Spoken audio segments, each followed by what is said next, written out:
Alhamdulillahi Rabbil Alamin. Wabihi nasta'in fi umuri dunya wad din.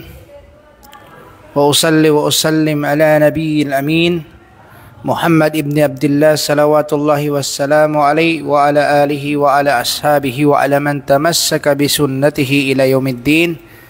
Amma ba'd, fassalamu alaykum wa rahmatullahi ta'ala wa barakatuhu. Insyaallah ta'ala, ipagpatuloy natin ang ating dawra ilmiya regarding sa book na Tawassul. Sa last time, insyaallah ta'ala, hindi natin natuloy kasi nag-blackout. Doon ako nag-ending sa kung saan naghugas kamay si Jesus alayhi salatu wassalam, Jesus Christ.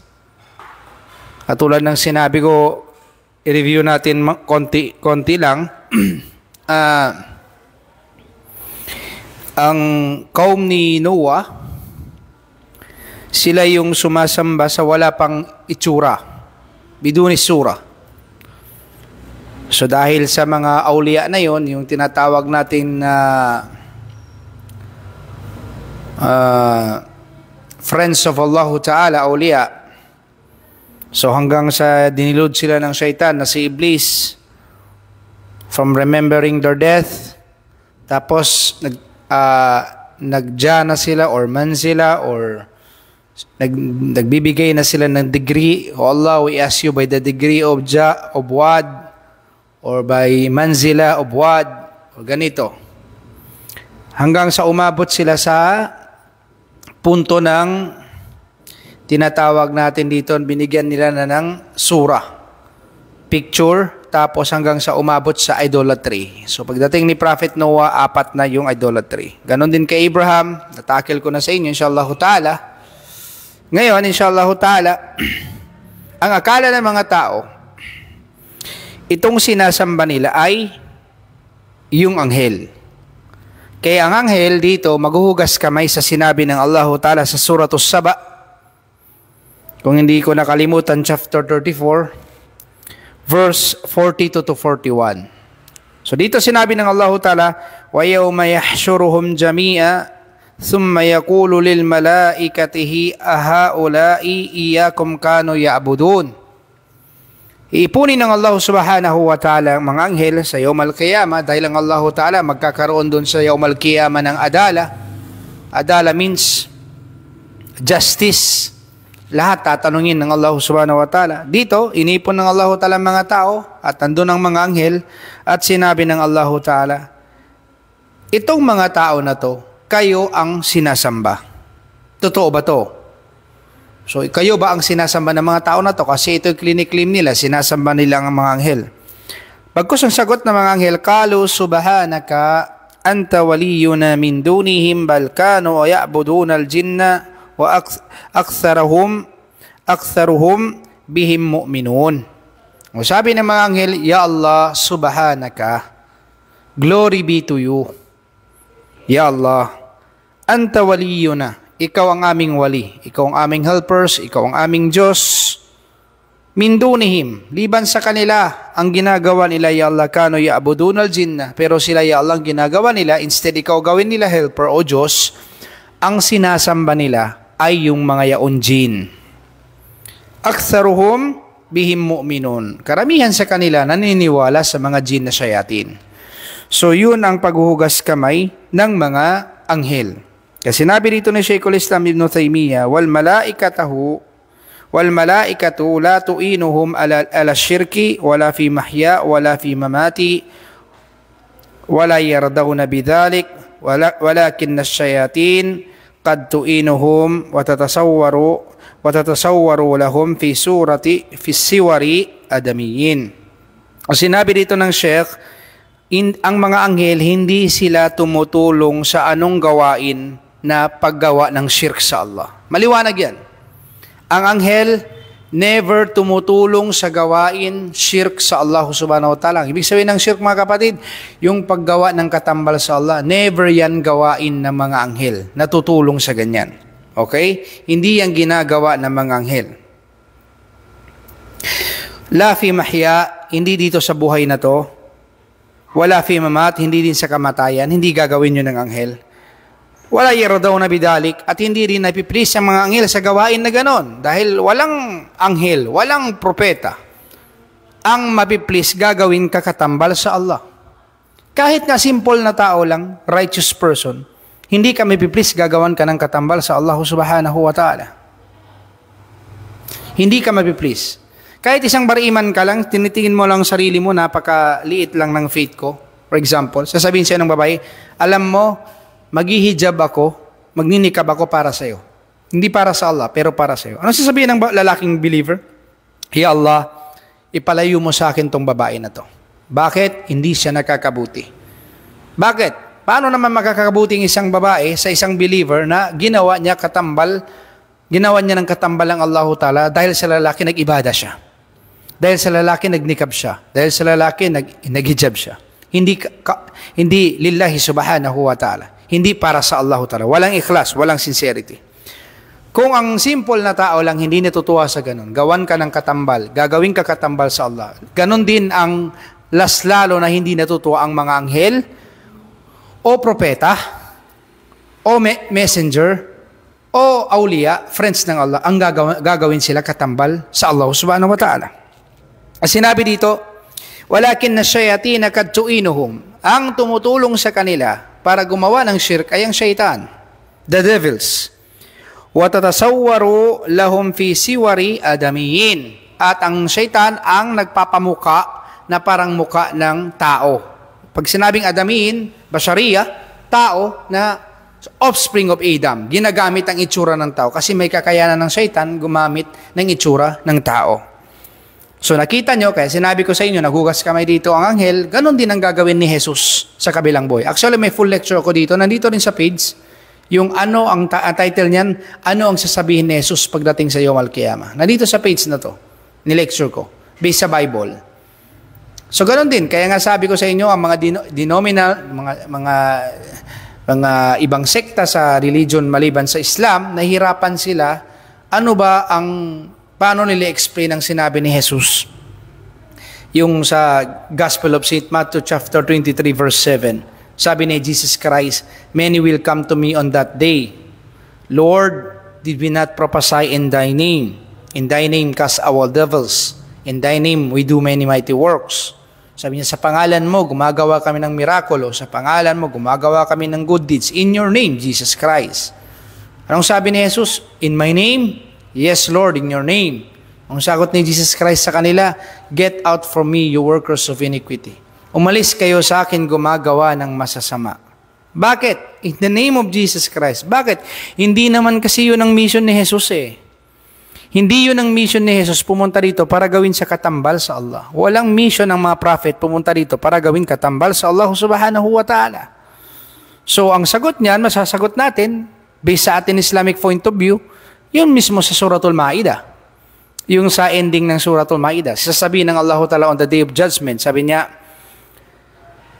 Ya Isa, sabi ng Allah ta'ala, A'anta qulta linnas, ittakhiduni wa ummiya ilahayni min dunillah, O Jesus, Son of Mary, sinabi mo ba sa mga tao, sambahin ka, at ang iyong nanay na si Maria, maliban sa akin, sabi ng Allah? Ang sagot ni Jesus, Subhanaka ya Rab, glory be to you Allah. It was not for me to say what I have no right to say. Sabi niya, Ya Allah, it was not for me to say what I had no right to say. Wala ako, Ya Allah, kapangyarihan para sabihin yun, hindi mo naman ako binigyan ng authority. In kuntu qultuhu faqad alimtahu ya Rab. Kung nasabi ko man yun, Ya Allah, malalaman mo. Ta'alamu ma fi nafsi, wala alam ma fi nafsik. Alam mo na sa loob ng heart ko, pero hindi ko alam ang nasa iyo. Kasi ikaw, wa anta allamul ghuyub. Ikaw lang, Ya Allah, ang nakakaalam ng lahat ng all hidden. Lahat ng nakatago, Ikaw lang ang nakakaalam, ya Allah, sa lahat ng nakatago. Hindi ko alam, ya Rab. Tapos ang sasabi ni Jesus, sabi ni Jesus sa kanila, ya Allah, wala akong inuutos sa kanila. Wala akong inuutos sa kanila kung anumang bagay na sinabi ko sa kanila, inuutos ko na to, sambahin nyo ako o ganito o nanay ko. Except ma'amartanibi. Except ano yung inutos mo sa akin. Anong inutos ng Allah Ta'ala kay Jesus? Anibudullah, sambahin ng Allah, Rabbi wa Rabbukum. Diyos ko at Diyos nyo. Yan ang sinabi ni Jesus. Sambahin nyo ang Allah, Diyos ko at Diyos nyo. Wala ako sinasabi, Allah, na sinabi ko sa kanila, except ano yung inutos mo sa kanila. Wala ako sinabi, Allah, kung ganun. Except, ano yung sinabi mo sa akin? Amartanibi. Ano yung inutos mo sa akin? Ani'budullaha. Sambahin ng Allah. Nag-iisa. May Diyos ko, Rabbi wa Rabbukum. Diyos ko at Diyos nyo. Wa kuntu alihim shahidan ma dumtu fihim. Ya Allah, nang doon pa ako sa mundo, hindi mo pa ako hinila sa langit. Wa kuntu alihim shahidan ma dumtu fihi. Nang hindi mo pa ako hinila sa langit, doon pa ako dito pa ako sa mundo, ako yung saksi sa kanila. Nakikita ng dalawang mata ko. Falamma tawaffaytani, nang kinuha mo na ako sa taas, dinala mo yung katawan ko sa taas, pati yung body and soul ko sa taas, pinadala mo sa anghel, dyan sa taas, wa kunta anta raqiba alihim. Ikaw lamang ang rakib. Rakib means murakib. Ikaw ang murakib. Ikaw ang nakakakita sa lahat. Walang nakakaligtas sa iyo. Ikaw ang nakakaalam sa lahat, ya Allah. Wala akong sinabi sa kanila. Wala ako ni isa sinabi sa kanila, sambahin ako o ang nanay ko, except ginawa ko lang ano ang utos mo. Ang sinabi mo sa akin, anibudullah, sambahin ang Allah, Rabbi wa Rabbukum, Diyos ko at Diyos nyo. Wala akong sinabing maliban doon. At sabi ni Jesus, in tu'adhibuhum fa innahum ibaduk. Kung sila, ya Allah, ipapanis mo, wala akong magawa kasi slave mo sila. Pero kung i-forgive mo sila, ikaw ang bahala. Yun din ang sasabihin ni Propeta Muhammad sallallahu alaihi wasallam pagdating sa Yawm al-Qiyamah. Kung makita ni Propeta Muhammad sallallahu alaihi wasallam sa Yawm al-Qiyamah ang kanyang umat dadalhin na papunta sa impyerno sa kaliwa, sasabihin niya, ya Rab, ummati. Sabi ni Propeta Muhammad, umma ko, ya Allah, umma ko. Sabi ng Allah, no, hindi mo sila umma, ya Muhammad. Nang nawala ka na rito, gumawa na sila ng shirk, gumawa sila ng bid'ah na hindi ko naman inutos. Hindi mo sila umma. Sabi ni Propeta Muhammad, ang sasabihin ko, yun ang sinabi ni Jesus sa loob ng aya ng Allah Ta'ala. In tu'adhibuhum fa innahum ibaduk. Kung sila, ya Allah, ipapanis mo, wala akong magawa. Slave mo sila. Ikaw may-ari sa kanila, ya Allah. So ganun maghuhugas kamay si Jesus.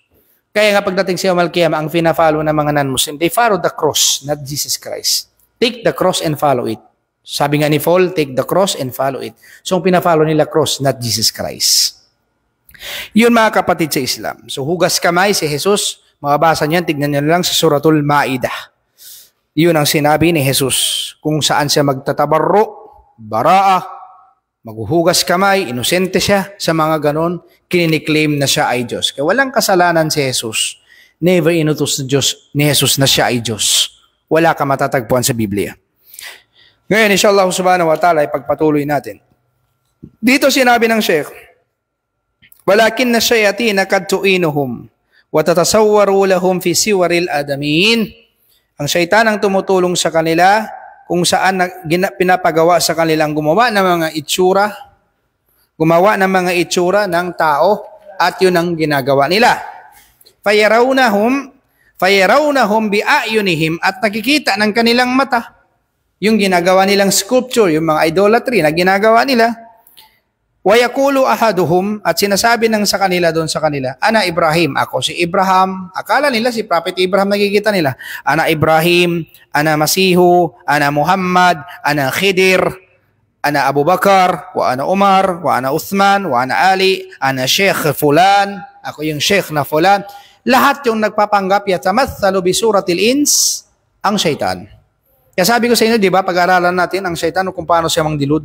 Lahat yung ginagawa, nagpapanggap ay shayatin. Kasi ang syaitan, mayroon silang kapangyarihan mag-itsura ng tao. Yun ang syaitan. Kasi ginawa sila sa apoy. Nam. So sabihin nila, ako si Masih Dajjal. Di ba maraming ganyan? Nakita ko si Jesus, nakita ko ganyan. Dahil lang Satan, pag nagpakita siya, hindi siya magpapakita sa tunay na kaanyuhan niya. Magpapakita siya na sobrang gwapo or nakabelo pag si Mary. Ang akala mo, nakita mo ang Diyos o si Jesus na ganyan. Pero ang totoo, ang nagpakita sa iyo ay Satan. Ganon kadelikado ang Satan. Kasi bakit kaya nila kumupin ang itsura? Kahit mismo ang tao, pag ikaw hindi mo nakikita. Kasi sabi ng Allah subhanahu wa ta'ala sa loob ng Quran, mag-ingat kayo si Satan, wa huwa yarakum min haythu la tarawnahum. Mag-ingat kayo si Satan kasi bakit? Sabi ng Allah ta'ala, mag-ingat kayo si Satan. Kung bakit? Kasi ang Satan, nakikita niya kayo, si Iblis, pero hindi nyo siya nakikita. Okay? Nakikita niya kayo, pero hindi nyo siya nakikita. Yan ang Satan. Mag-ingat kayo sa kanya. So kung ang tao nga, kung ikaw binigyan ng kapangyarihan, hindi ka nakikita ng tao, di ba napanood yung movie Halo? Kung binigyan ka ng, yung gumawa sila ng science, naging halo, siya hindi siya nakikita. Anong ginagawa niyang kalokohan? Pinagtitripan niyang tao dahil hindi siya nakikita. Tingin mo, pag ikaw hindi ka makikita, anong gagawin mo? Eh di pagtitripan mo yung mga tao, hindi nakikita ka.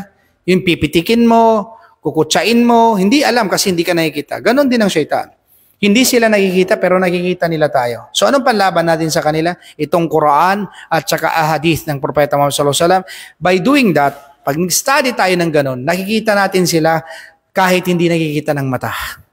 Alam natin mga gawain nila. So hindi sila pwede mandilod sa atin. Makita, ako si Abraham, ako si Moses, ako si Muhammad, ako si Khidir, ako si Abu Bakar, ako si Uthman. Hindi nila kaya yon sa mga tao alim. Kaya sinabi ni Propeta Muhammad sallallahu alaihi wasallam, sabi niya, faqihun asyaddu ala syaitan min alfi abidin. Ang taong bright, faqih, fuqaha, alim, kinakatakutan ng syaitan kaysa libo-libong nag-iibada. Biruin mo isang sheikh, tapos isang libo nag-iibadat, mas natatakot ang syaitan sa isang sheikh kaysa libo nag-iibadat. Kasi bakit? Adamul ilm. Walang knowledge. Nag-ibadat pero walang knowledge. Pag nag-ibadat ka walang knowledge, doon ka pagtatawanan ng syaitan, doon ka didilud ng syaitan. Kasi bakit? Alam niya less ang knowledge mo. Kaya makita mo, nag-iibadat ka pero nagkagawa ka ng kasalanan, nag-iibadat ka pero nagkagawa ka ng shirk. Ganon ang syaitan. Pero pag sheikh ang nakatapat niya, sa plano niya pa lang, malalaman na ng sheikh ang gawain na to at alam niyang syaitan ang gumagawa na to, hindi agad siya maniniwala. Ganon.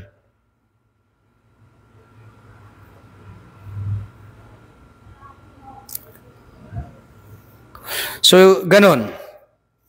Ganon ang ginagawa ng Satan. Kaya sabi ko nga sa inyo, mag-ingat kayo sa Satan. Okay. So sinabi ito ng Sheikh, wal jinnu kal ins. Ang jin daw, ang jin actually may sa Bible na mention yan, tinatawag nila jin. Meron din sa Bible sa jin. Kaya lang masyadong hindi naka-elaborate sa kanilang jin. Hindi katulad sa Islam, talagang elaborate talaga yung jin. Okay? Pero sa Bible, wala. Sinasabi lang nila na ganitong jinn, isang spirito, isang entity na nilika ng Diyos, ganito. Pero yun na yung tinatawag nating jinn. Kaya nila magpanggap. Kaya lang, sinabi ko na sa inyo sa una, hindi tayo Muslim na niniwala may black angel. Kasi never nagkaroon na disobedience angel. Walang disobedient na angel. Okay? O sabi nila, paano si Lucifer? Di ba angel siya dati? No, never siya magiging angel. Bakit? Kasi pag ang asliya mo, ang origin mo, nilika ka galing sa jinn, jinn ka pa rin. Kahit tumaas yung rank mo, still jinn ka pa rin. Hindi ka naaayon sa nilika katulad ng anghel. Ganon din ang tao. Pag sinabi ni Propeta Muhammad sallallahu alaihi wasallam, innama ana bashar, katotohanan ako ay innama, hindi ako lalampas doon. Kasi pag pinag-alaran mo ang Luka Arabiya, pag sinabing innama, yun ay emphasis at tawkid na sinasabi, sabi ng Propeta Muhammad alal-hasar, sa Arabic, alal-hasar, hindi ako lalampas sa tao. Sabi ng Propeta Muhammad, never ako magiging Diyos, ako ay tao. Anong tao? Nangangailangan. Anong tao? Barhaja o muhtajun, muftakiruna ila Allah Ta'ala. May kailangan, in needs, ganyan, namamatay, mortal ang katawan. Kahit mataas pang daraja ng propeta, kahit si Propeta Muhammad sallallahu alaihi wasallam, still tao pa rin siya. Kaya never siya pwede maging Diyos. Yun din ang sinabi ng Allah Ta'ala sa loob ng Quran, kung saan sinabi ng Allah Ta'ala, kung binigyan ng Allah Subhanahu wa Ta'ala ng pansin, nang sinabi ng Allah Ta'ala sa loob ng Quran, Mal Masihu Isa ibn Maryam illa Rasul. Jesus Christ is no more than a messenger of Allah. Si Jesus Christ daw, sabi ng Allah Ta'ala, hindi siya lumampas sa pagka-messenger. Yun. Qad khalat min qablihi ar-rusul. Marami ng messenger na una kay Jesus namatay. Wa ummuhu siddika. At ang kanyang nanay na si Mary, siddika. She is a believer. She believes in the books of Allah. She believes in the day of judgment, the preordainment. She believes in the oneness of Allah. Tinatawag sa siddika, the truthful, si Mary. Pero ang sinabi ng Allah sa next verse, kana yakulanit ta'am. Kana, dalawa sila. Kana, Jesus Christ and Mary used to eat food. Kumakain sila ng pagkain. So, titignan mo, ano man ang essence, ba't sinabi ng Allah si Jesus at saka si Mary kumakain ng pagkain? Pag wala kang guidance, hindi mo maintindihan. Pero pag may guidance ka, naintindihan mo, pag sinabi ng Allah Ta'ala si Jesus at saka si Mary kumakain, ang ibig sabihin nun, hindi sila, never sila, for magpakailanman magiging Diyos. Kasi bakit? Ang Diyos hindi kumakain. Ang Diyos hindi kumakain. Hindi siya nangangailangan. Okay? Hindi siya nangangailangan, hindi siya kumakain, hindi niya kailangan ng kanyang nilika. Siya ang nilika niya nangangailangan sa kanya. So sinabi ng Allah, nag-focus siya doon, si Jesus Christ and Mary used to eat food. Pero ang Allah di kumakain. Para pinasinasabi sa inyo, ang kumakain ay tao. Pag tao ka, kumakain ka. Ikaw ay muhtajun, muftakiruna ilallah. Ikaw ay in need, ikaw ay nangangailangan sa Allah. Never ka pwede maging Diyos kasi nga tao ka. Ganun lang kasimple yun. Simple logic na dapat maintindihan natin. So sinabi ng Allah, undur, tingnan nyo. Kayfa nubayyinu lahumul ayah. Tingnan nyo, sabi ng Allah, gaano ka plain, clear-cut statement. Binigay namin sa kanila ang clear signs, pero hindi pa rin naintindihan ng tao. Summandur anna yufakun. Tingnan nyo, nawala pa rin sila. Hindi pa rin sila nakahanap ng katotohanan. So ito inshallah ta'ala, katulad ng sinabi ko sa inyo, tayo in-explain lang natin at the rest ang magagabay ang Allah subhanahu wa ta'ala, hindi tayo. Okay? So ang jinn katulad ng tao din. Al-jinnu kal-ins faminhum kafir. Kasi ano pinagkaparehas ng tao at saka jinn? Ang jinn ay parang tao kasi may kafir na jinn, may disbeliever. Wa minhum fasik, mayroon naman jinn na fasik, rebellious sa Diyos o fasik, gumagawa ng mga masasama. Wa minhumul asi, mayroon din sa kanila asi, sinner, makasalanan na jinn. Wa fihim jahil, wala abid. Meron din jahil, ignorance na jinn. Kaya meron din mga jinn nagbabalag Islam, marami. At meron din sa kanila abid, kung saan worshipper din sa Allah Ta'ala. Yun ang mga jinn Muslim. Sumasamba rin sa kaisahan ng Allah. Pero ang pinagkaiba ng jinn shaitan at saka jinn Muslim, ang jinn shaitan, nakikialam sa tao. Dinidilud nila ang tao. Nilolokong tao. Pero ang jinn Muslim, hindi sila nakikialam. Tumutulong sila para matuwid ang tao o hindi sila nakikialam sa tao regarding sa ibadah. Okay, parang isang lalaki sa time ni Umar Khattab radiyallahu anhu. Umar Khattab radiyallahu anhu, sa time niya mayroong tinatawag kinidnap ng jinn. Kinidnap ng jinn itong isang lalaki na to. Matagal na panahon nawala siya. Almost 3 to 4 years nawala siya. Nang nakabalik siya, tinanong siya ni Umar Khattab, Minainant, saan ka nang galing? Ay najahab, saan ka pumunta? Anong nangyari sa'yo? Anong sabi niya? Yung tinatawag na ikhtataful jinn. Ikhtataful jinn lil-ins.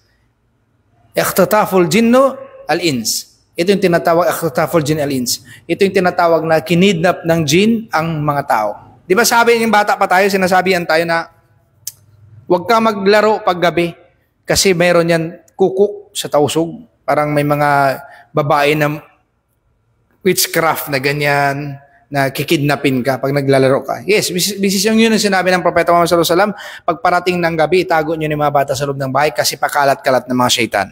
Yun ang sinabi ni Propeta Muhammad sallallahu alaihi wasallam as a precaution.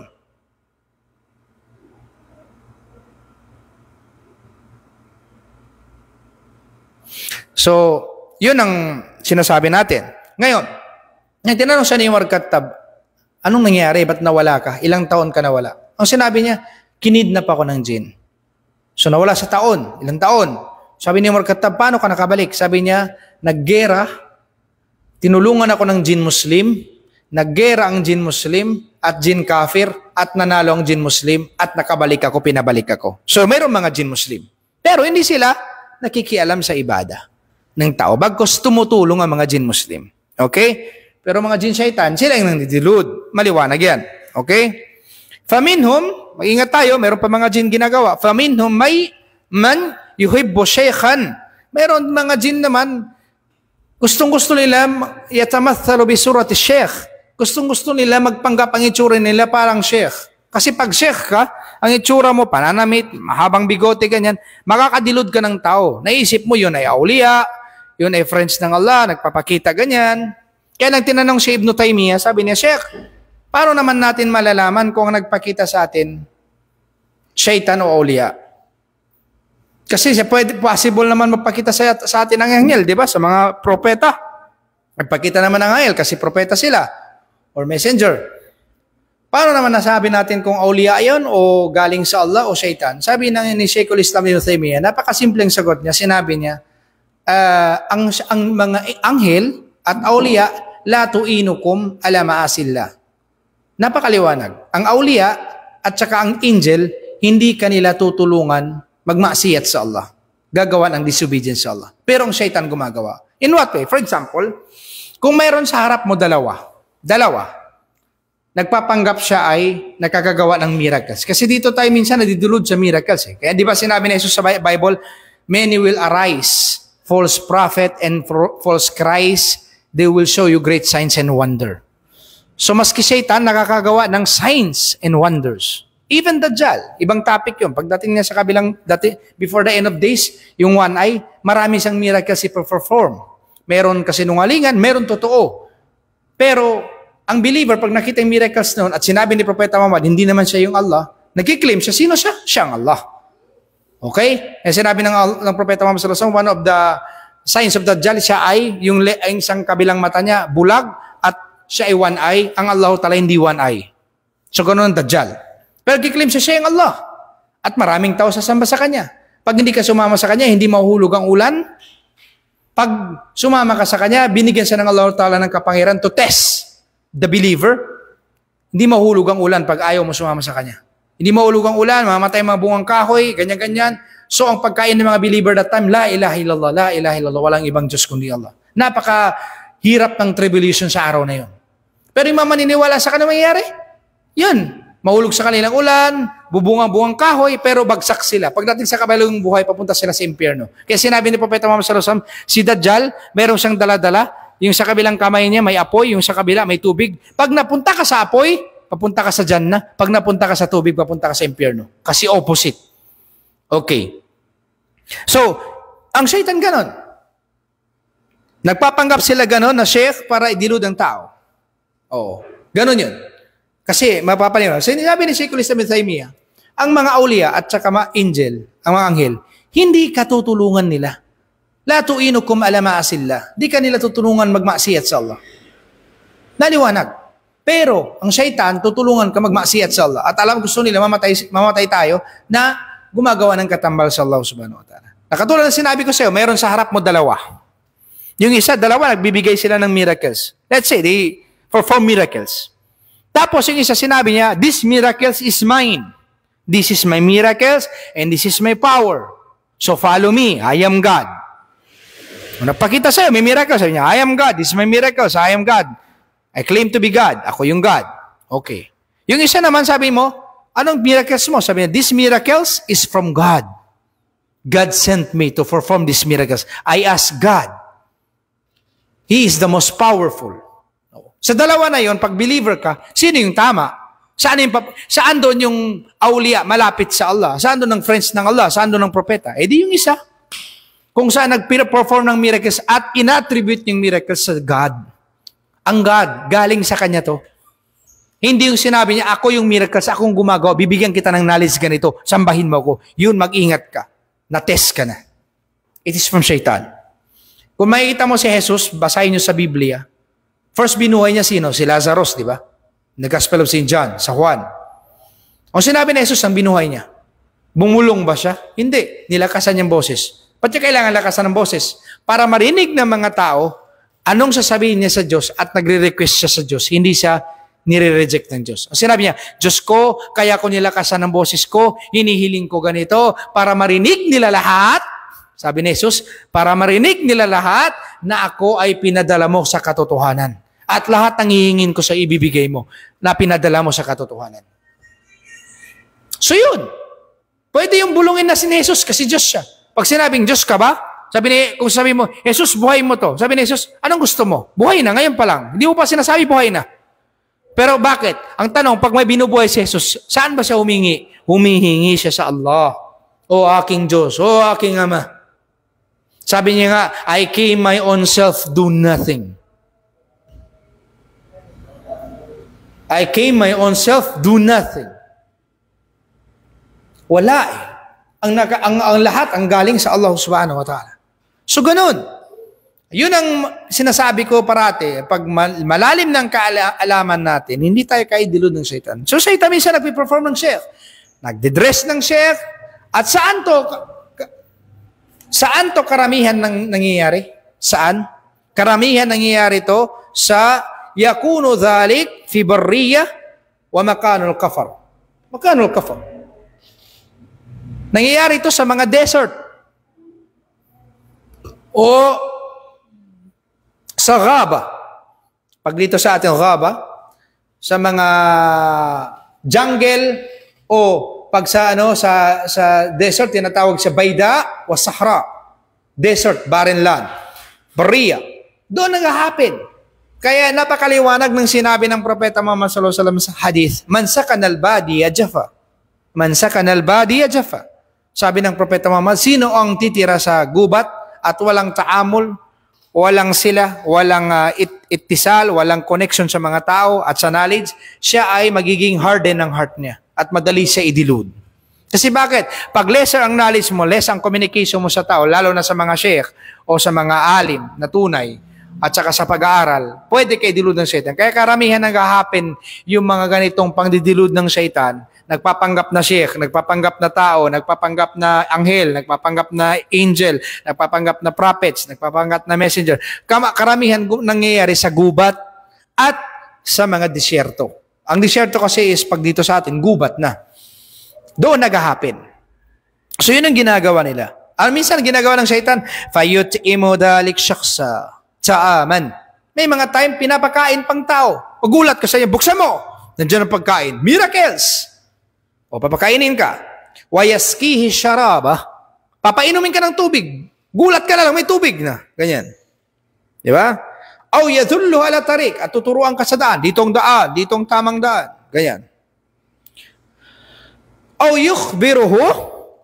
yukhbiruhu bi ba'dil umuril waqi'ah al-ghaiba. Minsan, tinuturuan ka ng unseen things. Dito mahilig ang tao sa unseen things.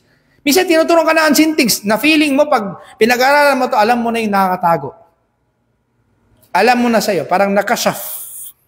Natanggal na sa yung ghaibuba, yung unseen, malalaman mo. Alam naman natin ang unseen, Allah Ta'ala lang nakakaalam. At inaalaw ng Allah, bibigyan niya ng knowledge ng unseen ang mga certain part ng kanyang prophets. Pero limited, hindi alal itlak, absolute unseen. Some part. Pero pag hindi alaw ng Allah, still, ang mga prophet, lalo na si Propeta Muhammad, still tao pa rin.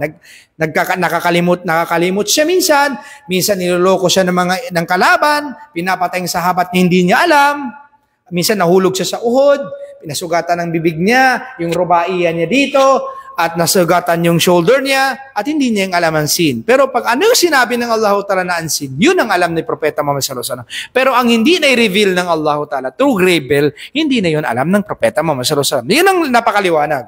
Okay. Pero Satan ganon. Ididilud ka sa mga ansin. Wa yadhunnu dhalik rajulu anna nafsa shaykh al-mayt wal-hayy fa'ala dhalik. Ang akala ng tao na yun, itong gumagawa na to ay sheikh na patay o buhay ang gumagawa na yun. Ganon siya mangdilud. Ganon mangdilud ang syaitan. Nakita niyo mga kapatid? وَقَدْ يَقُولُ هَذَا سِرُّ الشَّيْخ. Minsan sinasabi niya, ito yung sirru sheikh. Ito yung nakatago. Ito yung nakatago. Ito yung nakatago na secret ng Sheikh. Kunin mo. Ganyan siya Mang Dilud. Ito yung nakatago. Sir Sheikh. O hadal malak. O ito yung ay anghel. Ja'ala surati. O minsan nagpapanggap na anghel na nakalabas sa sura niya. Akala mo anghel. Diba? Pero hindi mo alam, hindi yun anghel. Nagpapanggap. Innama yakunu dhalik jinniyah. Yun ay jin. Hindi anghel. Sabi ng Sheikhul Islam Ibn Taymiyyah. Dito sinabi niya, فَإِنَّ الْمَلَائِكَةَ لَا تُؤِينُ عَلَى الشِّرْكِ وَالْإِفْكِ وَالْإِثْمِ وَالْعُدْوَانِ. Napakaliwanag ng sinabi ni Sheikhul Islam Ibn Taymiyyah, فَإِنَّ الْمَلَائِكَةَ لَا تُؤِينُ عَلَى الشِّرْكِ وَالْإِفْكِ وَالْإِثْمِ وَالْعُدْوَانِ. Ang syaitan, ang mga anghel, hindi kanila tutulungan sa paggawa ng shirk sa Allah at gawa ng ang ifkun ay kasinungalingan at ismun kasalanan at yung tinatawag na udwan. Ang udwan, tatarrup, transgression, mga pasaway na gawain, hindi yung ginagawa ng anghel at hindi rin yung ginagawa ng awliya. Ang gumagawa lang ng mga pasaway na yon ay ang mga syaitan. Oh, di ba? Kaya sinabi ng Allah Ta'ala, Kul, sabihin mo ya Muhammad, Ud'ul ladina za'amtum min dunihi. Tawagin nyo. Sabi ng Allah Ta'ala, sabihin mo Muhammad, o kayo mga sumasamba sa Diyos-Diyosan maliban sa Allah, gumagawa kayo ng katambal sa Allah. Ang sabi ko sa inyo, Ud'ul ladina za'amtum min dunillahi. Tawagin nyo na yung tinatawag nyo maliban sa Allah. Tawagin nyo. Fala yamlikuna kashfad dur. Ang tatawagin nyo maliban sa Allah, hindi man lang sila, wala silang kakayanan, wala silang kapabilidad o kakayanan, kashfad dur, matanggal ang harm sa inyo. Yung kashfad dur, matanggal ang harm sa inyo. Wala silang kakayanan. Tangi lamang ang Allah Ta'ala. Wala tahwilan o malipat yung sakit na yan sa iba. Wala silang kakayanan. Okay? Ulaika alladhin. Tas sinabi ng Allah, ulaika alladhina yad'una yabtaguna ila rabbihim wasila. At yung mga sila, sinabi dito ng Allah, napakaganda. Ulaika alladhina yad'una min dun, ulaika alladhina yad'una. Yung mga sila, sabi ng Allah, na tinatawag nila. For example, mga iba, tinatawag nilang anghel, o tinatawag nila mga propeta, or mga messenger, tinatawag nila, maliban sa Allah, ang sabi ng Allah, yung mga tinatawag nila, maliban sa Allah Ta'ala, sila lahat ay ano? Yabtaguna ila rabbihim wasila. Lahat sila naghahanap ng way paano mapapalapit sa Diyos. Wasila, ito yung topic natin ngayon, tawassul. Lahat ng mga nabanggit na to, anghel man to, propeta man to, lahat to nagre-raise up sila. Sino sa kanila ang mapapalapit sa Allah? Atos, ano pa? Ayyuhum akrab. Sino sa kanila ang mas malapit sa Allah? Biruin mo sila, di ba? Hinihingan mo. Nag-iitimad ka, nag-iitikad ka sa kanila, nag-iitikal ka sa kanila. Tapos yung sila mismo ay nagko-contest sino ang malapit sa kanila sa Allah at sinong pinakamalapit sa kanila. Tapos ano pa sila? Wayarjuna rahmatahu. Itong mga hinihingan natin maliban sa Allah, katulad ng mga anghel, mga propeta, sila lahat ay ano? Naghahanap, sila lahat ay nagmamakawa, kaawaan sila ng Allah. Wayarjuna rahmatahu. Raja means they hope the mercy of Allah. Nag-hope sila sa mercy ng Allah. Wayakafu adabahu. At natatakot sila sa punishment ng Allah. Sila mismo natatakot sa punishment ng Allah. Tapos, sinasamba natin maliban sa Allah. Hinihingan natin maliban sa Allah. Di ba? Napakamali eh. Inna adhaba rabbika kana mahdura. Talagang ang adhab, ang torment ng Allah Ta'ala, dapat talagang iwasan, dapat iwasan dahil nakakatakot. Ito sinabi ng Allah Subhanahu wa Ta'ala. Matatagpuan mo yung ayat na to. Suratul Isra, chapter 17, verse 56 to 57. Nakikita nyo. Biruin mo, inaasahan mo, hihingan mo, ginawa mo katambal maliban sa Allah. Yun pala sila ay naghahanap. Yun pala sila ay ano? Nangangarap sino sa kanilang malapit sa Allah. Biruin mo yun? Nag-ano sila, sino sa kanilang malapit sa Allah subhanahu wa ta'ala. Pero ikaw, anong ginagawa mo? Ang ginagawa mo, hinihingan mo sila. Pero sila mismo nagsasabi, sino sa amin ang malapit sa Diyos? Akala ta'ifatun minas salaf. Sinabi ng ang grupo ng mga salaf, yung mga predecessors natin na una. Kana aqwamu yad'una al-malaikata wal anbiya'a kal Uzair wal Masih. Fabayyana Allah subhanahu wa ta'ala anna al-malaikata wal anbiya ibadullah subhanahu wa ta'ala. كما أن الذين يعبدونهم عباد الله تعالى أيضا وبين أنهم يرجون رحمته ويخافوا عذابه ويتقربون إليه كما يفعل سائر عباده الصالحين. Sinabi ni Shaykhul Islam Ibn Taymiyyah, sabi niya yung mga grupo ng salaf, yung predecessors natin na una, sinabi nila yung mga akwam, yung mga kaum, people dati na una, ang ginagawa nila, nangihingi sila sa mga anghel. At nangihingi sila sa mga propeta. Ginagawa nila ang propeta, hinihingan nila ng tulong, hinihingan nila ng ganito, na dapat supposed to be ginagawa nila, ang hinihingan lang nila ang Allah Ta'ala. Katulad ng kan Uzair, hinihingan nilang Uzair, ginagawa yan ng mga Jews. Ginawang hinihingan nila si Uzair, minsan sinasamba nila si Uzair. Katulad ng ginawa ng Christian, sa Masihul Isa ibn Maryam.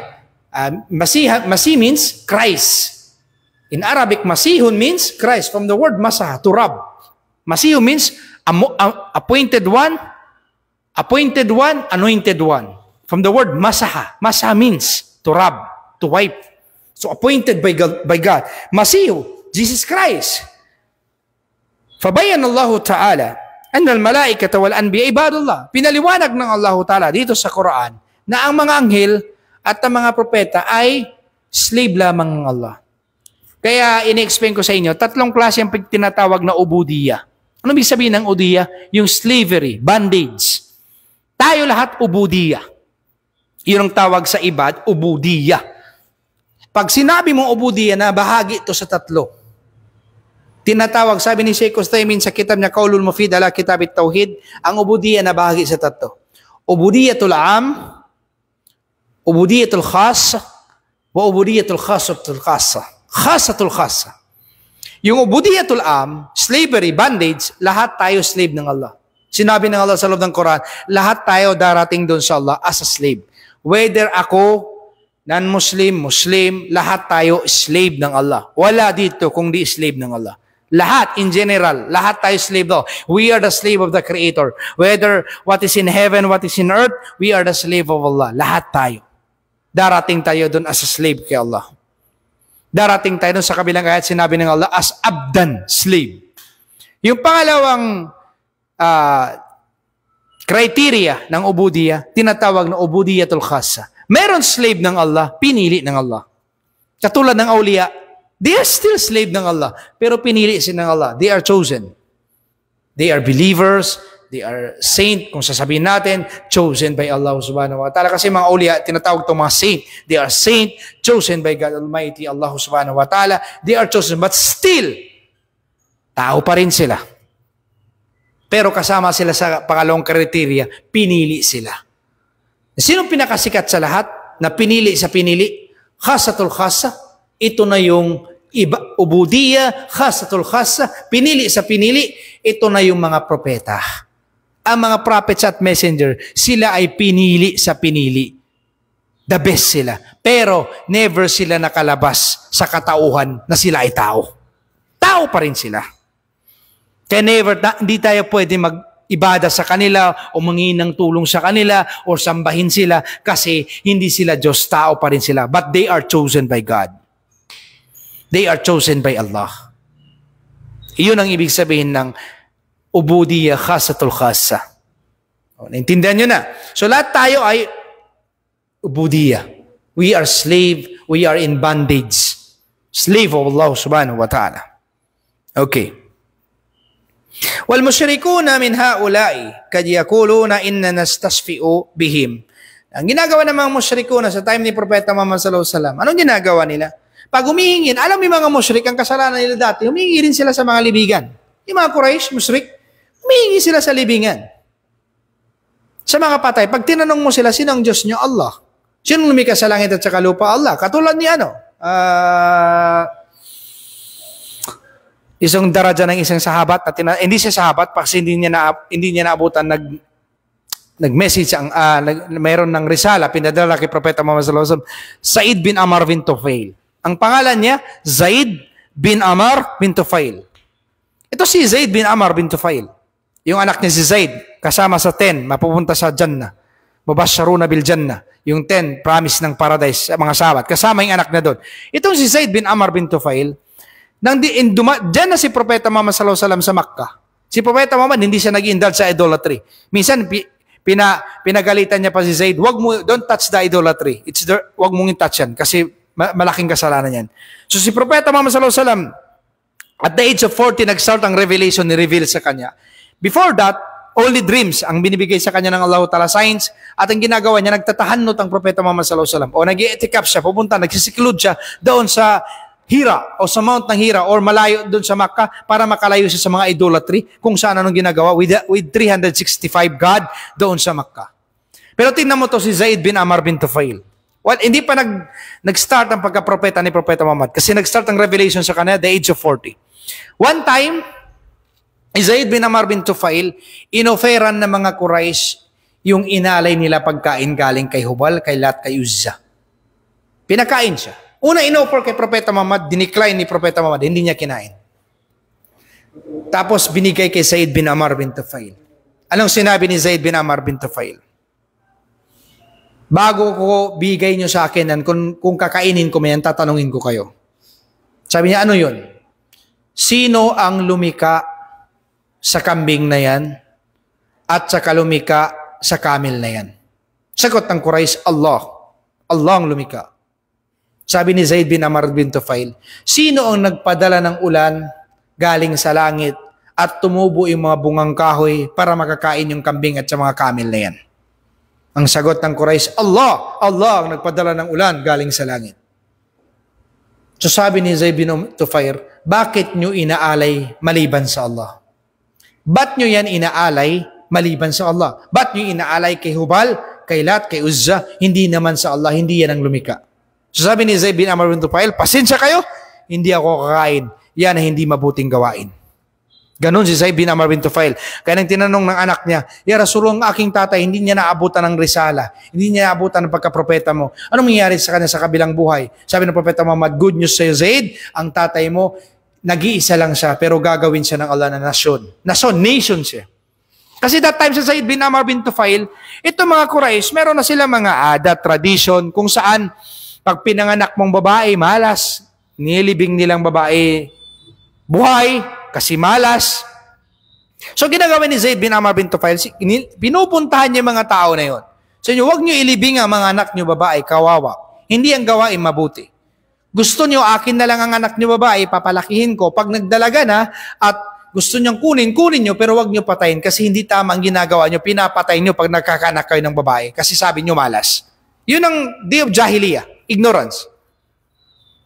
Tapos sinasabi niya sa mga tao doon, alam nyo, wala sa inyo sa religion ni Abraham. Hindi kayo sumusunod sa ating forefather si Abraham. At tumingin siya sa taas, sabi niya, Ya Allah, nagdua siya. Sabi ni Zaid bin Amr bin Tufail, Ya Allah, alam ko nag-iisa ka. Ikaw lamang ang Diyos. Wala nang ibang Diyos kundi ikaw lamang. Kaya lang, Ya Allah, hindi ko alam paano mag-ibada sa iyo. Paano ang kayfiya ng ibada? Kasi bakit? Wala pa si Propeta Muhammad. Hindi pa naturo ang kayfiyatus salah. Paano ang ibada? O kayfiyatus saum. Wala pa naturo. So sinabi niya, Allah, naniniwala ko nag-iisa ka. Pero hindi ko alam kung paano kasambahin. Ito yung tinatawag na jibillah. Mga kapatid. Nakita mo, si Zaid bin Amr bin Tufail. Ganon kapatid sa Islam. So nakita mo, karamihan ginagawa ng syaitan yon sa gubat. Kaya sabi ko sa inyo, mag-iingat tayo mga kapatid. Kaya sinabi ng Allah, tawagin nyo.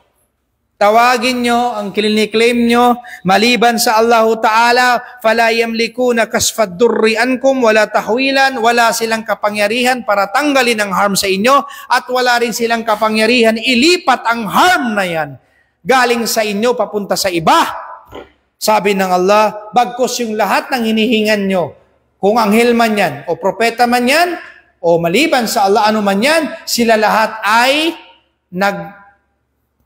nagmamadalian. Sino sa kanila ang malapit sa Allah? Ayyuhum akrab. Sino sa kanilang malapit sa Allah? Wa yakhafuna adabahu wa yarjuna rahmatahu, at sila lahat ay nag-hope sa mercy ng Allah. Wa yakhafuna adabahu, at sila lahat may takot sa Allah. Tapos ikaw sasambahin mo sila. Di ba napakaliwanag yan, kapatid? Di ba? Kaya sinabi ko sa inyo, mga musyrik na kauna, pag pinagagalita, tinuturuan sila, sabi nila, hindi. Inna nastasfa'u bihim. Nastasfa'u bihim. Inna nastasfa'u bihim. Kami lamang ay nagtalabos syafa'a minhum. Kami ay naghahanap lang ng syafa'a. Gagawin namin sila intercessor. Ito yung topic natin, tawassul. Gagawin lang namin itong mga salibingan o itong mga sinahubal, sinalat. Ito ay means namin papunta sa Diyos. Pag sa Christian, si Jesus Christ papunta sa Diyos. Pag sa ibang religion, si Uzair papunta sa Diyos. O ibang propeta papunta sa Diyos. O anghel papunta sa Diyos. O saint papunta sa Diyos. Di ba? One time nga, narinig kong pare, sinabi niya, kahit naman hindi tayo humingi sa saint, pwede naman, dumiretso tayo. Pero sabi ng pare, narinig ko, kasi sa simbahan, sabi niya, dati. Pero, mas mainam sa atin dumaan sa saint. Bakit? Dahil sila ay malapit sa Diyos. Sila ang hihingi para sa atin sa Diyos. Pero sa Islam, hindi tayo gumagawa nun. Pag lahat ang hinihingi natin, diretso tayo sa Allah. Yun ang kinaganda ng Islam. Okay? Inshallah, pag-uusapan na dito, ano yung mga tawassul kalugod-lugod kay Allah? Pwede mo maging means. Pag sinabi natin, ano ba yan? Bawal na talaga ang means? Wala talagang means tayo access sa Allah. Ano yung sinabi ng Allah Ta'ala? Hanapin yung means. Wabtaku ilayhi wasila. Hanapin yung means nyo sa Allah. Wala na bang ibang means? Mayroon.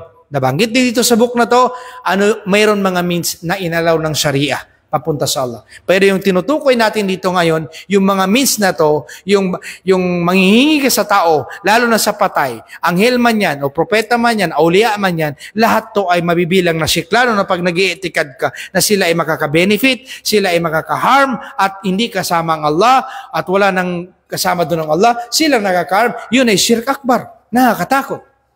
Kaya mag-ingat tayo mga kapatid. Parang ganito, ang ginagawa ng Quraysh dati. Ay nathlubu minal malaikati wal anbiya'i ay yashfa'una fa idha atayna al-qabra ahadin talabna minhu an yashfa'a lana fa idha sawwarna timthalahu wath-thamathila imma mujazzadatu imma wath-thamathilu musawwara kama yusawwiruha nasara fi kanaisihim. Ang sinasabi ni Sheikh dito, ang sinasabi always ng mga musyrikun ay kami ay nagsisik sa mga angel, sa mga propeta, sila ay makasyafa sa amin. Na, pag sinabi mo syafa yawm al-qiyamah, alhamdulillah, ialaw ng Allah Ta'ala ang propeta Muhammad sallallahu alaihi wasallam. Pero pag pupunta ka sa libingan ng propeta o anumang propeta, sasabihin mo, hingi ako ng syafa, kakausapin mo, yun ang pinagbawal. O sa anghel, sabi mo, o anghel, yun ang syafa dito, hindi. Kasi ang syafa, pinag-usapan natin, mangyayari lamang kung kinalugnan ng Allah at inaalaw ng Allah subhanahu wa ta'ala. Na, ganun mga kapatid. So ang mangyari, faida atay nal kabra. Pupunta kami sa libingan, sa mga sino man, makita namin, o sa akala namin aulia, o ito ganito. Talab namin huwan yasfa'ana. Ang inihingan namin, sabi ng mga Quraysh, ay mangingi kami ng syafa, intercede sa kanila. Tulungan nyo kami, hingan mo kami sa Diyos. Ganito, dumaan kayo papunta doon, kasi malapit kayo sa Diyos. Faida sawarna timthala. At gagawa kami ng sawarna. Timthal. Timthal means tamathil in plural. Timthalon, ang plural niya ay tamathil, gumagawa kami ng sculpture, ng idolatry. Kaya sabi nila ng mga pare dati, we don't worship the idolatry, but the spirit. Parang ito lang means namin, way of reaching God through idolatry. We don't worship idolatry alone, pero yung daanan namin. So gagawa kami ng sculpture. Wasamathila, plural. Mayroon na siyang body na ganyan. Musawwara. Shape, parang as a human being. Kama yusawwiruha nasara fi kanasi. Katulad ng nilalagay ng mga Christian sa loob ng simbahan. Ito yung mga gawain nila, mga kapatid sa Islam. Di ba?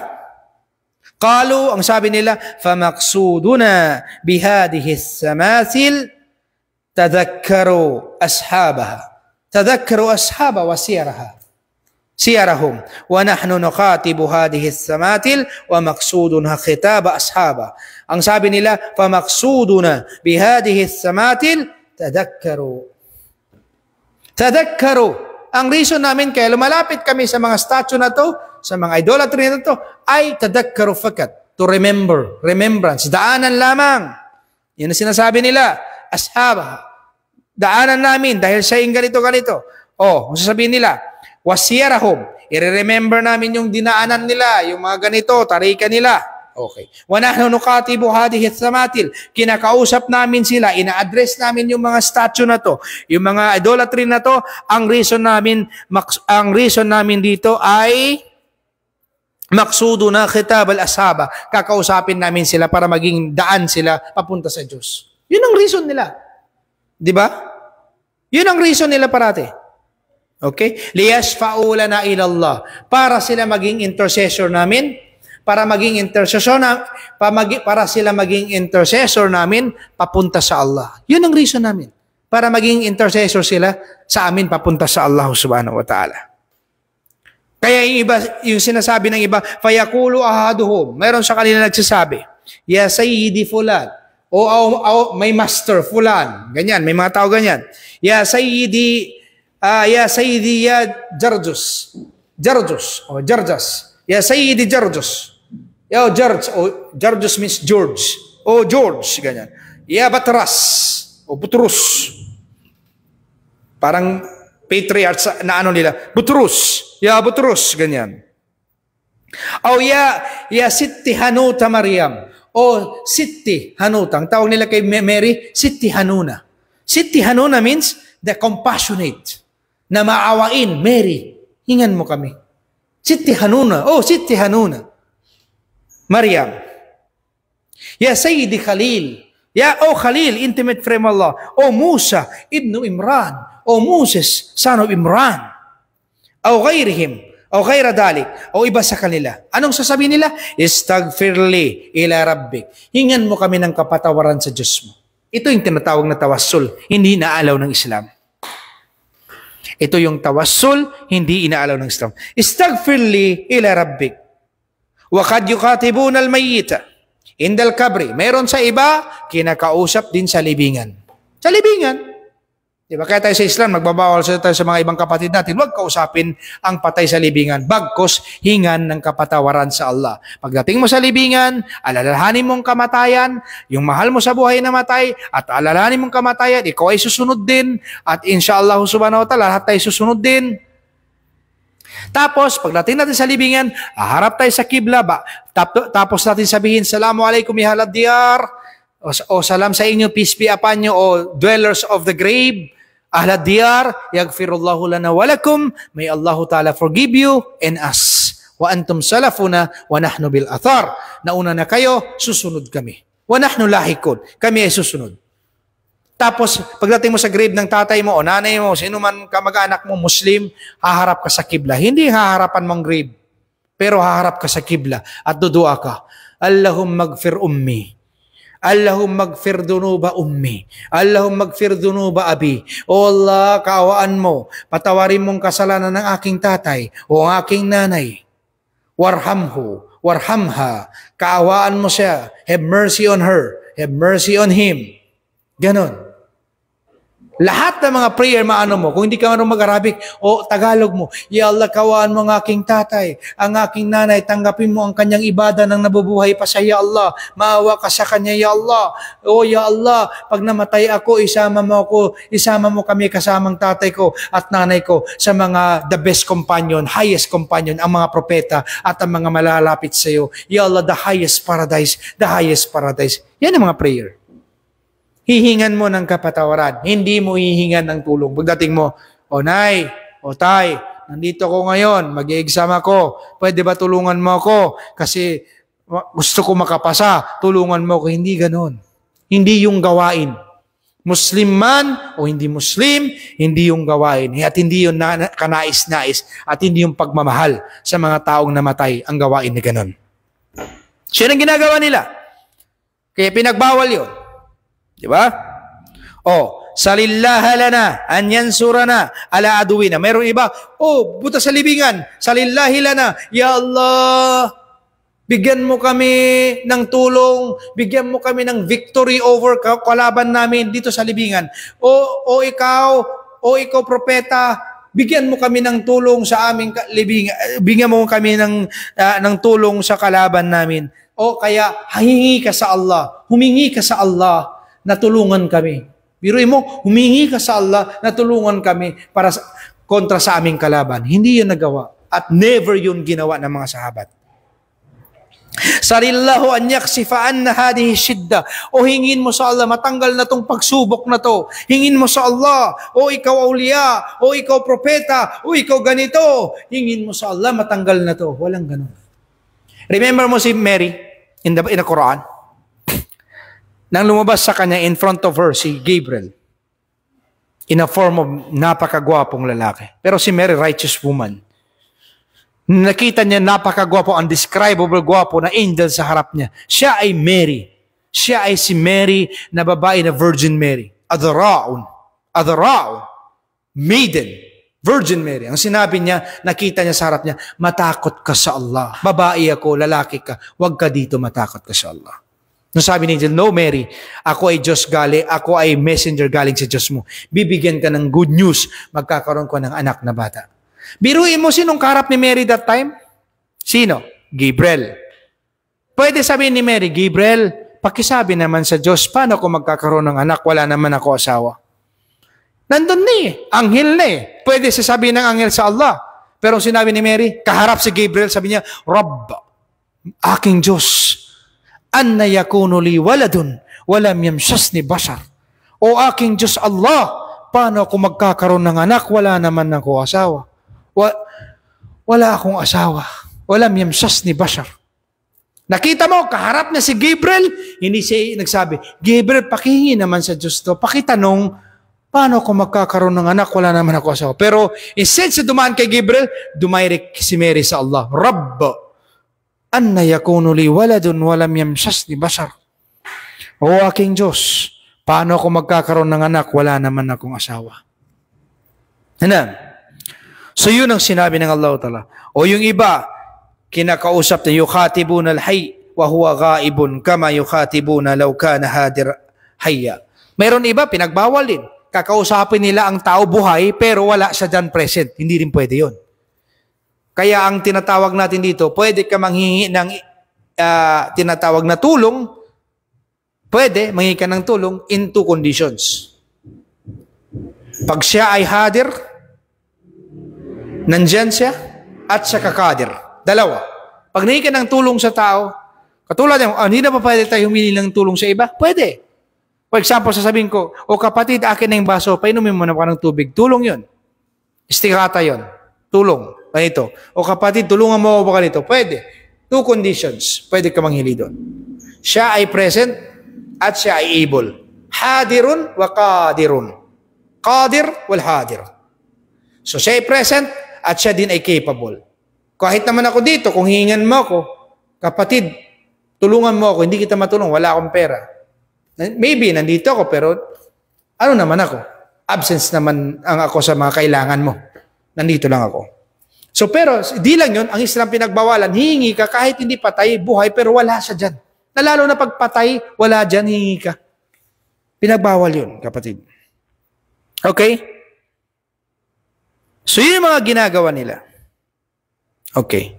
Inshallah ta'ala bukas, itatakel natin, kasi itong ayat na sinabi ng Allah Ta'ala, ito yung dalil na yung iba sa amin, ginagawang dalil to. Mayroong mga ibang sekta sa Islam, ginagawa dito dalil na pwede daw humingi sa mga awliya kasi ito yung dalil sa farman ng Allah Ta'ala, sa ayat ng Allah. Walau annahum idzalamu anfusahum ja'uka fastaghfarallahu wastaghfara lahumur rasulu lawajadullaha thawabar rahima.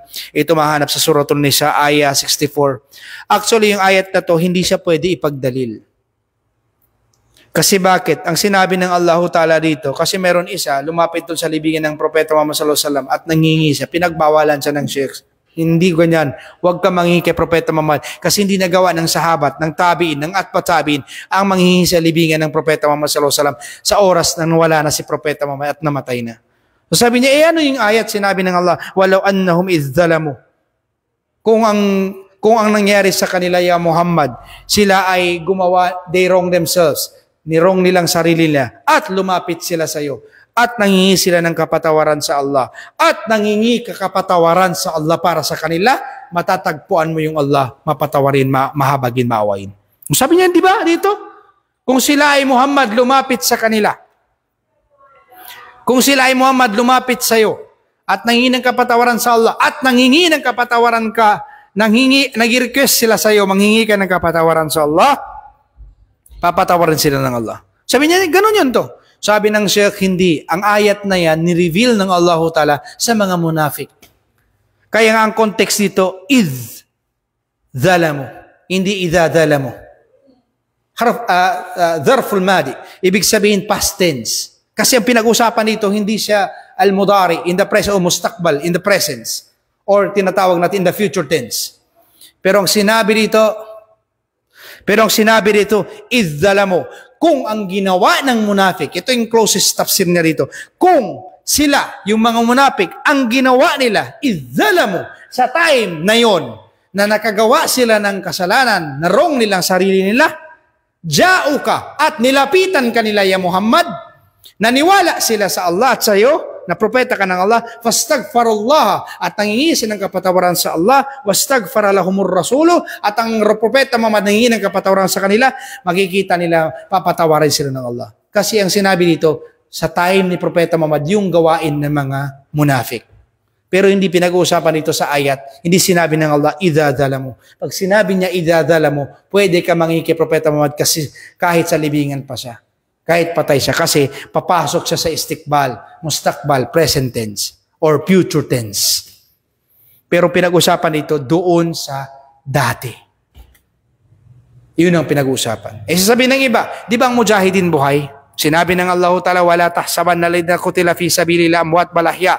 Huwag niyo isipin ang mga nasyahid na martyr sa paraan ng Allah, sila ay patay. Huwag mo isipin, ba't sila ay buhay? Sabi ng Allah, wala takulu limay yuqtal fi sabilillah amwat bal ahya. Huwag mo isipin yung mga sila nag-fight in the sake of Allah, for the sake of Allah, sila ay namatay, sila ay buhay. Inda rabbihim yursakun. Di ba buhay sila? So buhay ang mujahidin, buhay ang mga martyrs, so pwede tayo manghingi sa kanila. Sabi nga nila, kung ang martyrs ay buhay, propeta ka ba kaya? Lalo na si Propeta Muhammad. Natingnan yung konteksto ng ayat. Sinabi ng Allah Ta'ala, tapos sinabi ng Allah Ta'ala, huwag mo sabihin, yung mga sila namatay sa paraan ng Allah Ta'ala, sila ay patay, bagkus sila ay shahid, sila ay martyr sa harap ng Allah. Pero sabi ng Allah, inda rabbihim yursakun. Pero doon sa Allah, sila ay binibigyan ng provision. Inda rabbihim yursakun, lil majhul. Sinabi doon, yursakun, hindi yarsukun. Pag sinabing yursakun lil majhul, sila ay binibigyan ng Allah ng provision. Hindi sila nagbibigay. Hindi sinabi ng Allah, inda rabbihim yarsukun. Hindi sila nabi ng Allah, doon sila sa Allah nagbibigay sila ng provision. Pag sinabi ng Allah yarsukun, sila doon sa Allah nagbibigay ng provision, pwede ka manghingi sa kanila. Pa-share naman. Pero sinabi ng Allah, kahit buhay sila, pero doon sila sa Allah, binibigyan sila ng provision galing sa Allah. So ang gagawin natin, manghingi tayo sa Allah na nagbigay sa kanila provision. Yun ang Allah subhanahu wa ta'ala. Inshallah ta'ala. Kaya sinabi ni Shaykh al-Islam Ibn Taymiyyah, yukhalifuna dhalik ijma' as-sahaba wa tabi'ina lahum bi ihsanin wa sa'iril muslimin. فإن أحد منهم لم يثلب من النبي بعد موته أن يشفع له ولا سأله شيئا ولا ذكر ذلك أحد من أئمة المسلمين في كتبهم إنما ذكر ذلك من ذكر ذلك من متأخر الفقهاء. So sinabi ni Shaykhul Islam Ibn Taymiyyah, sabi niya, yukhalifuna dhalik ijma' al-sahaba. Kinontradict nila ang ijma' ng mga sahaba. Hindi ang ginawa ng mga sahabat. Wat tabi'ina, at saka mga tabi, yung follower ng sahabat. Lahum bi ihsanin wa sa'iral muslimin. Sila ay kinalugnan ng Allah Ta'ala at sa karamihan ng mga Muslim. Hindi yan nagawa nila. At sila ay kinalugnan ng Allah Ta'ala. Fa inna ahadin minhum lam yathlub minan nabi. Wala sa kanila. Wa in ahad. Wala kang matatagpuan sa kanila. Wala kang matatagpuan sa kanila. Yathlubu minan nabi. Wala kang matatagpuan sa sahabat, sa tabiin, ang nangingi kay Propeta Muhammad sallallahu alaihi wasallam sa oras na wala na si Propeta Muhammad, pumunta sa libingan. Never yun nagawa ng sahabat. O pumunta sa libingan, sabi niya, syafaat mo kaya Rasulullah, kinausap. Wala. La sa'alahu shay. Wala. La dhakara dhalik ahadin min al-immat. Wala rin na-mention ng mga imma. Pero ito ay nangyari, innama dhakara dhalik man dhakara min mutaakhiri al-fuqaha. Na-mention so sa later ng mga fuqaha. Na-mention ito. Pero walang nangyari sa time ng sahaba. Kaya yung pinaka-last ito, yung nangyari sa time ni Umar Khattab. Nangingi sila ng salatul istisqa. Salatul istisqa means, nangingi ka ng ulan. Walang ulan. Ilang buwan, walang ulan. So sa time ni Propeta Muhammad sallallahu alaihi wasallam, pag nangingi sila ng ulan, mga ilang buwan, walang ulan, ang nagre-request mga sahabat sa Propeta Muhammad. So, umaakyat ang Propeta Muhammad sa mimbar, inaangat niyang kanyang kamay na ganyan, mataas, at nangingisi sa Allah, Ya Allah, bigyan mo kami ng ulan. Tapos nahulog ang ulan. Nang namatay ang Propeta Muhammad sallallahu alaihi wasallam, hindi na ginawa ng mga sahabat. Ang sinabi ng sahabat, nandun ang Propeta Muhammad sa libingan, ang sinabi ni Umar Khattab, saan ang uncle ni Propeta Muhammad? Si Abbas, buhay.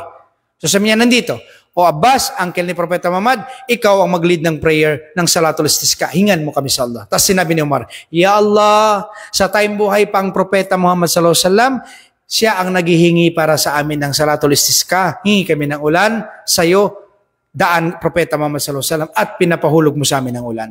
Ngayon, Ya Allah, wala nang Propeta Muhammad na matay na, nangihingi kami ng ulan, ang daanan namin ang uncle niya kasi buhay. Bigyan mo kami ng ulan. Mauulog ang ulan. Ang tanong ng mga ulama, kung daraja ang pinag-uusapan, ano ba ang panama ni Abbas kay Propeta Muhammad na dating kafir, na uncle niya, ginabayan ng Allah? Iko-compare mo sa dalawa, sino si Abbas kay Propeta Muhammad? Napakalayo ni Abbas kay Propeta Muhammad sallallahu alaihi wasallam, uncle niya. Pero bakit si Umar Khattab hindi dumaan kay Propeta Muhammad sa libingan niya? Kasi bakit? Hindi yun nagawa ni Propeta Muhammad at hindi inutos. Bagkos dumaan sila kay Abbas na buhay, sabi niya, Allah, itong uncle ni Propeta Muhammad, manghihingi, please, pahulog mo sa amin ng ulan. Kasi alam ni Umar Khattab, alam ng mga sahabat, oras na namatay si Propeta Muhammad, hindi na yung gawain. Inshallah ta'ala, elaborate natin ng mahaba ang takil na to. Binillahi subhanahu wa ta'ala. Yun mga kapatid sa Islam, ang continuation ng part 4 na yata natin ng tawasul biinillahi subhanahu wa ta'ala. So salam sa lahat.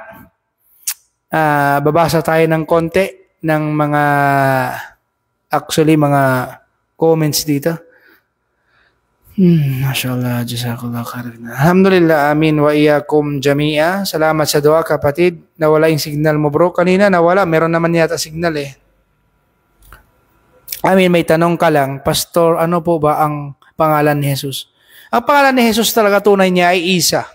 Yun naman talaga ang pangalan niya. From the Hebrew, Isa means, kasi sa Arabic, sa English kasi kapatid, ang original language talaga ni Jesus ay Hebrew. Ibraniya. So ang pangalan niya Isa. Isa. Ang Hebrew kasi at saka Arabic ay sister language. Katulad ng sinabi ni Jesus, Eli, Eli, lima sabachthani. My God, why are you forsaken me? Pero hindi naniniwalang Muslim doon ha. Never yun sasabihin ng propeta, God, why are you forsaken me? Walang propeta ng Diyos na finosake ng God Almighty at wala rin propeta ng Diyos biniblame ang Diyos. No. Hindi naniniwalang Muslim sa ganun. Eli, Eli. Eli means God. God. Hindi kami naniniwala. Sinabi ni Jesus, my God, why are you forsaken? Why you forsaken me? No. Eli means God. In Arabic, God means Ilah. Ela, in Hebrew, Ela, God. In Arabic, Ilah, God. So, Jesus Christ, ang pangalan niya, Isa. Jesus. Pero bakit sa naging Jesus J? Kasi pag i-translate mo sa English, so ang pinaka-closer niya ay J, ginawa yung Isa, Jesus. Kung sa it's, Jesus. Pero hindi English si Jesus Christ. Hindi letter J. O hindi letter S. Bagkos, Isa.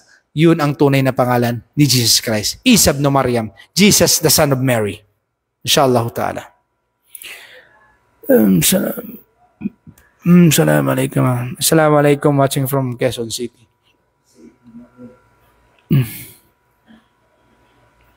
Tinitignan ko yung iba parang hirap yata makita ng ano eh. Alhamdulillah, Assalamualaikum. Waalaikumsalam warahmatullahi ta'ala. Samun Nur. MashaAllah, Samun Nur. Assalamualaikum. Samun Nur. Assalamualaikum watching from Alicia. Assalamualaikum Alicia. Watching from Alicia, Sibugay. Alhamdulillah. So inshallah ta'ala, yun na yung continuation ng topic natin. Bi'inillahi subhanahu wa ta'ala. Hindi na ako magpapahaba. Hanggang dito na lang. Inshallah subhanahu wa ta'ala. Next topic naman tayo. Continue natin. So, akhiru da'wana anilhamdulillahi rabbil alamin.